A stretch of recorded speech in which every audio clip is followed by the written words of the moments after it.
ہے جو دنیا کے حالات ہو رہی ہیں مسلمانوں کے اوپر ہر تمام عالم کفر جو ہے وہ اکٹھا ہو کر مسلمانوں پہ ٹوٹ پڑا ہوا ہے. تو شام کے اندر ظلم کے پہاڑ ٹوٹ رہے ہیں. تو بشار الاسد جو وہاں کا سربراہ ہے حالانکہ وہ شیعہ ہے تو شیعہ ہمارے نزدیک ویسے فارغ ہے لیکن بات یہ ہے اس نے وہاں پر امن قائم کیا ہوا ہے. ہمارے تحریک لبیک پاکستان کے صدر مولانا خادم حسین رضوی صاحب شام سے پڑھ کر آئے. اس کے بعد حضرت برطانیہ کے جو ہے وہ مفکر ہیں بہت بڑے عالم دین ہیں حضرت پیر صاحب اقبال شامی صاحب وہ بھی شام سے پڑھ کر آئے. بہت سے ہمارے علماء وہاں سے پڑھ کر آئے تو وہ کہتے ہیں کہ اس نے وہاں پر امن قائم کیا ہوا ہے. تو جب اس نے امن قائم کیا ہوا ہے تو پھر کوئی ٹکڑی بندہ جا کر حملہ کرنے کا یار وہ شیعہ ہے تو شیعہ رہنے دو. ملک تو ٹھیک سے آ رہا ہے نا. وہ ملک کے اندر کوئی افراتفری تو نہیں کر رہا کسی کے ساتھ ناانصافی تو نہیں کر رہا. شیعہ تو پھر اعظم زرداری بھی تھا اس کے دور میں یہاں تو نہیں کسی نے بغاوت کی. تو آج شام کو اتنا اچھا اپنے ملک کو لے کے چل رہا ہے لیکن سب اکٹھے ہو کر کچھ نااہل علماء بھی فتویٰ دے دیتے ہیں کہ شام کے خلاف جہاد کرنا فرض ہے. اوپر سے ہمارا میڈیا جو ہے وہ ہمیں جو بھی دکھاتا ہے ہم اس کو مان لیتے ہیں. حقیقت یہ ہے آپ اگر خود سرچ کریں تو میں نے سرچ کی ہے اور حضرت علامہ پیر صاحب اقبال شامی صاحب جن کا میں تذکرہ کر رہا ہوں یہ وہاں سے پڑھ کر آئے ہیں ان سے پوچھا ہے وہ کہتے ہیں کہ وہاں ایسی کوئی بات نہیں وہ ملک کو بہت اچھا لے کر چل رہا ہے. وہ کہ وہ شیعہ ہے ہم اہل سنت ہیں وہ شیعہ ہے بشار الاسد شیعہ مسلک سے تعلق رکھنے والا ہے. لیکن بات یہ ہے کہ احترام آدمیت بھی کوئی چیز ہے.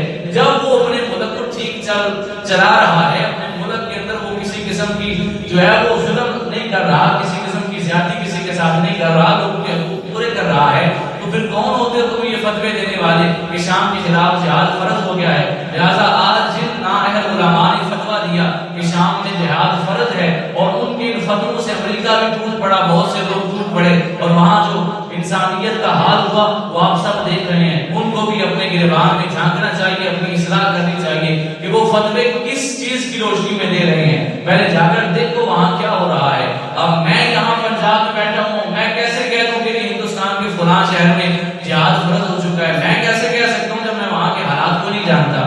اچھا آپ میں سے کوئی مجھے ایک ویڈیو کلپ لا کر دکھائے گا کہ دیکھیے وہاں ہو رہا ہے اب فتویٰ دے رہے تو آپ کیا فتویٰ دینا مقصد بن جائے گا؟ نہیں. کلپ یا میڈیا پہ آ جانا یہ کوئی دلیل نہیں ہوتی بلکہ خود سرچ کرو لوگوں سے پوچھو مکمل سرچ کرنے کے بعد پھر فتویٰ دیا جاتا ہے. تو آج شام کے اندر جو ظلم ہو رہا ہے بالکل بھی وہ جہاد نہیں ہے وہ ان کے ساتھ ظلم ہے کیونکہ ان کا سربراہ چاہے شیعہ ہے لیکن انہیں وہ اسلام کے مطابق لے کر چل رہا ہے. کسی کا وہ حق نہیں مارتا کسی پہ بلا وجہ ظلم نہیں کرتا کسی کو وہ قتل نہیں کرتا اور اتنے سالوں سے وہ اپنے ملک میں انصاف قائم کیے ہوئے ہیں. حضرت مولا علی سے پوچھتے ہیں کہ اے علی آپ ہی بتائیے کہ آپ بتائیں ہم اس حالات میں ہمیں کیا کرنا چاہیے. ایک طرف ایک بندہ ہے جس کا مسلک ٹھیک نہیں مذہب ٹھیک نہیں لیکن وہ ملک کو ٹھیک چلا رہا ہے تو کیا اس کے خلاف بغاوت کرنی چاہیے جہاد کرنا چاہیے؟ حضرت مولا علی رضی اللہ تعالیٰ عنہ کا جواب سنیے. حضرت مولا علی رضی اللہ تعالیٰ عنہ ارشاد فرماتے ہیں ایک بندہ مسلمان ہو اور وہ بادشاہ ہو اپنے ملک کے اندر اس نے انصاف قائم نہ کیا ہوا ہو ظلم کر رہا ہو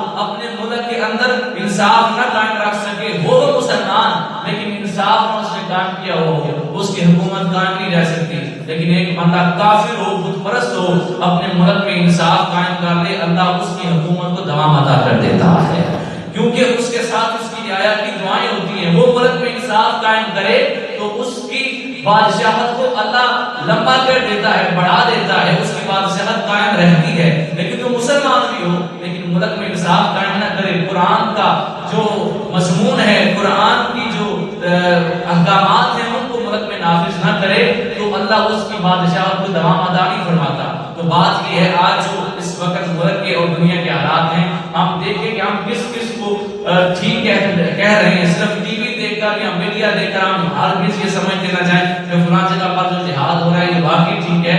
ہم خود بھی کچھ سرچ کریں ہمارا اپنا بھی کچھ فرض بنتا ہے. تو اسلام جو ہے اس نے احترام آدمیت پر بہت زور دیا ہے. انسان کا ادب کرو اے آدم کا ابن آدم کا ادب کرو. میرے آقا علیہ السلام نے بہت زیادہ اس بات پر زور دیا.